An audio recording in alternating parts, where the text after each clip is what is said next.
Hey, good morning, everybody. So it's happened in Ukraine.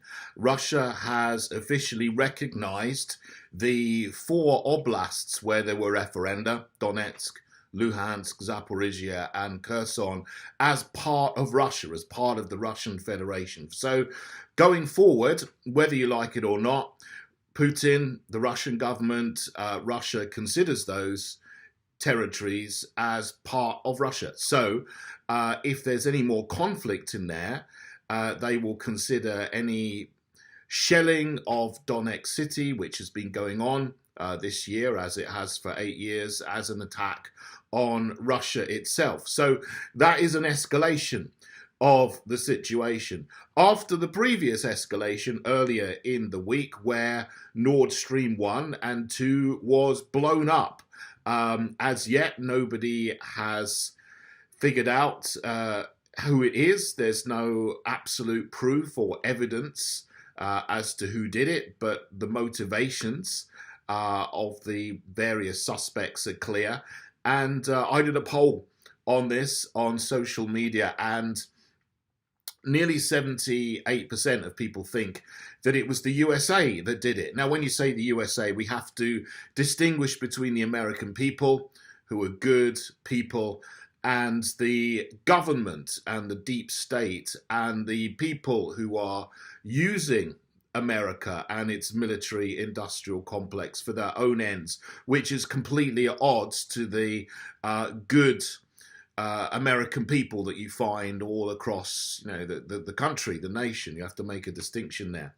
But the American deep state, if you like, is pretty wicked and started wars for decades. And, we can go back to,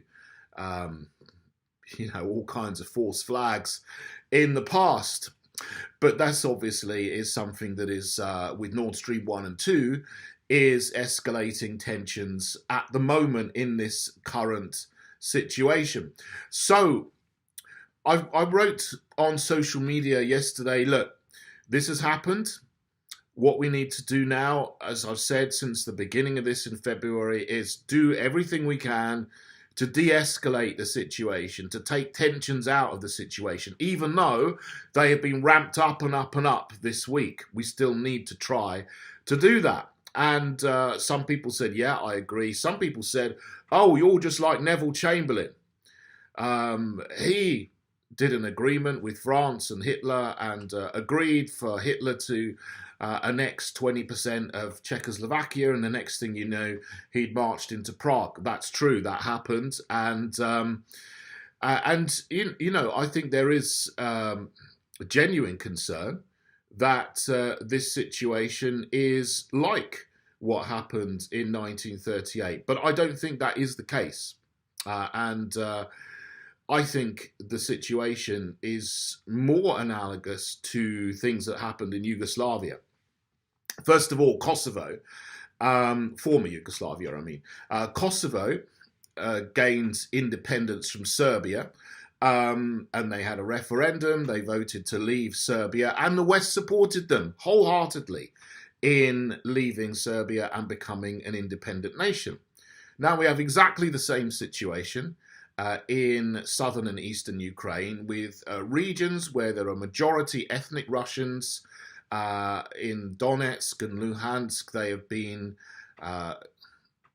fired upon and treated brutally by National Socialist elements in Ukraine over the last 8 years and even this year, and they're voting to leave and go into Russia for the protection of someone that they think can protect them. And obviously there's the ethnic kinhood as well, because they're ethnic Russians, so they'd rather be in Russia than Ukraine. So that's one situation from former Yugoslavia that it's analogous to. The other thing I think that I've never seen mentioned is I think it could be, if we're wise about it, a situation analogous to Bosnia.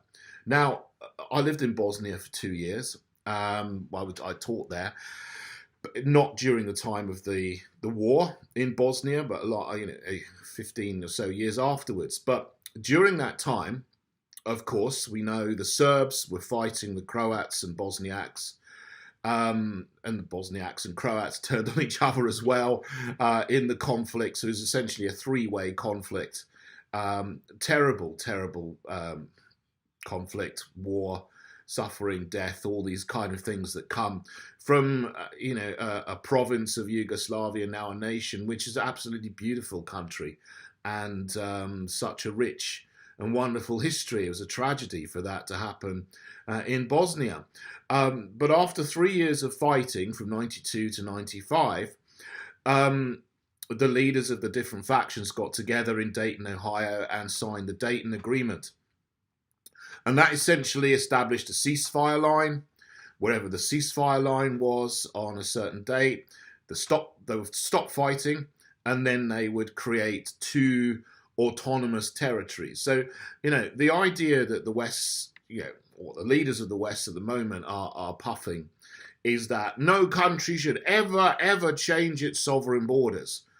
Well, that's not true, because they supported Kosovo coming out of Serbia. So they when it's convenient, they support changing the sovereign borders. In this case, they're not supporting changing the sovereign borders. They want it to stay the same. So there's no consistency in the statements coming out of the leaders of the West. But in Bosnia, to go back to that, there was a ceasefire, and then they established two autonomous regions. Now, that's not a perfect solution, because both regions would actually like to be fully independent rather than stuck in the sovereign nation of Bosnia-Herzegovina. But they established Republika Srpska, which is now all ethnic Serbs, and then the Federacija Bosnia-Herzegovina, which is the Croats and Muslims. Bosniak Muslims live there. They're not really hardcore Muslims, to be honest, because they all look like white European Slavic people. So, it's not like going to Saudi Arabia or something. But, so they've got their area, and the Serbs have got their area, and they've both got their autonomous governments, and then there's a national government. Trouble with that agreement is Bosnia is stuck in 1995, but they're not killing each other. And they require huge amounts of money from outside to keep the situation going. This is coming up, it's 27 years now since that's happened.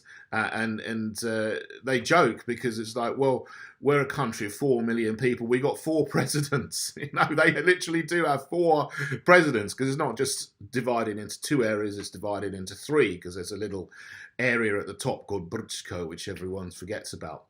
They got a national president and then 3 presidents of autonomous areas.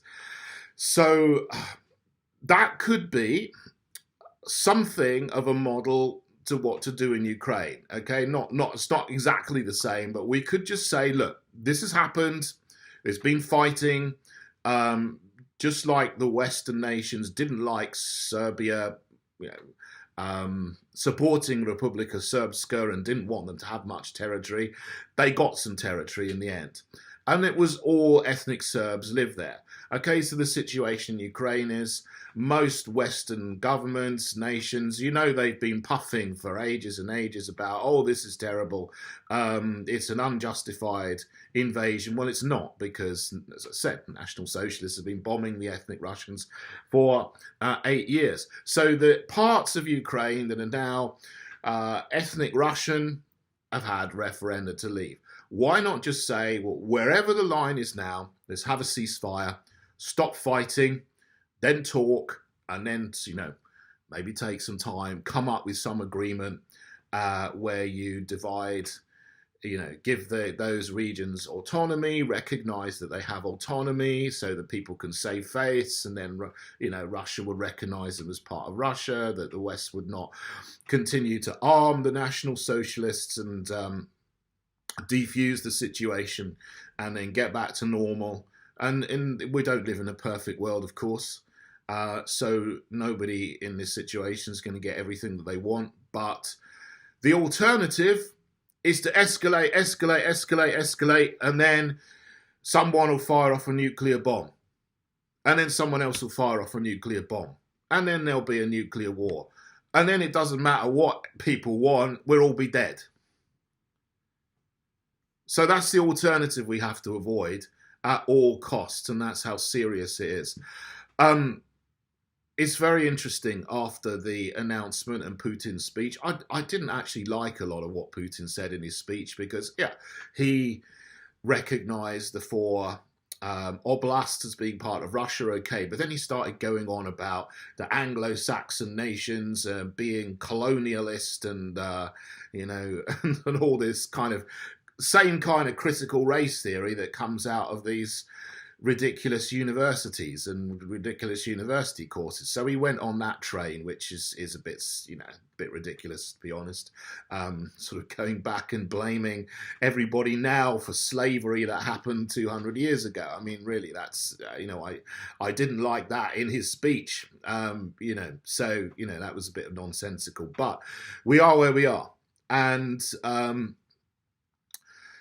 so what was interesting is that immediately there was, in the UK, Boris Johnson and Liz Truss were very, very triggered, and they put out like things on Twitter which like they seemed incredibly disturbed about this and was Putin must fail and all this kind of stuff that they've been saying for 6 years, 6 months, sorry, not 6 years.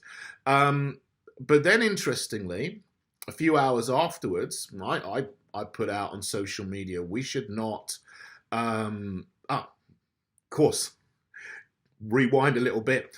Zelensky, the Ukrainian president, almost immediately after Putin's speech says, we're applying for fast-track NATO membership, which again is another escalation. If he came into NATO at this point, this would immediately get the whole world into a hot war between NATO and Russia, which would be disastrous and catastrophic. So I said immediately, when I saw that, I just put out on social media, it's not in our national interests for Ukraine to come into NATO. And of course, all the current NATO members will have a veto over any new applicants, which is why Sweden and Finland had trouble for a bit. I don't even know if they're still actually in NATO properly, because Turkey objected to them coming into NATO, but I think they've withdrawn their objection now.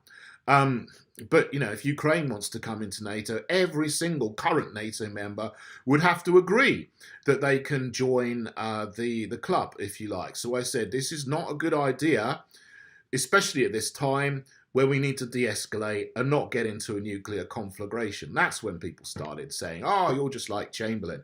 Well, no, there weren't nuclear weapons around at the time of Chamberlain, so this is a different situation. So, yes, so Zelensky says he wants to join NATO. Even, excuse me, the United States corrupts, deep state infested Biden administration says, we're not going to admit you into NATO. Ukraine can't join NATO at this time. Even they, the crazies in the Biden administration, realise that that wouldn't be a good idea. So, people calling me Chamberlain, which is, I don't accept that at all. I think that's, that's just, you can say what you like, but it's not true. You can make the same accusation to the Biden administration now, and I haven't heard anything from Liz Truss about whether she wants Ukraine to come into NATO either. The biggest of hawks and the biggest of warmongers are not even themselves saying that Ukraine should join NATO, because they realise getting into a hot war, a hot NATO-Russia war, is not going to be a situation that anyone can win. So, as usual, tensions have ramped up this week, but we need cool heads more than ever. And we are outside the situation because these oblasts have got no strategic importance to the West whatsoever. They are ethnic Russians who want to join the Russian Federation. Okay, I don't have a problem with that, to be honest. But they've got to work it out themselves. Why we're sticking our nose in, I was going to say I don't know, but of course it's there. We do know that Ukraine is one of the most corrupt countries in the world. And it's where a lot of people associated with the Biden administration go and launder their money.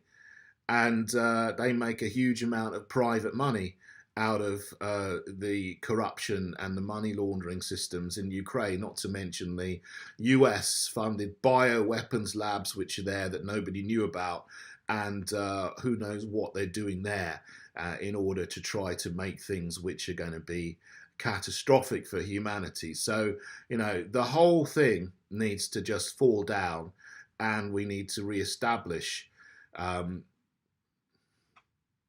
things, entities which are really free, really democratic, and not controlled by any demagogues or any tyrants, whatever side of the world they come from.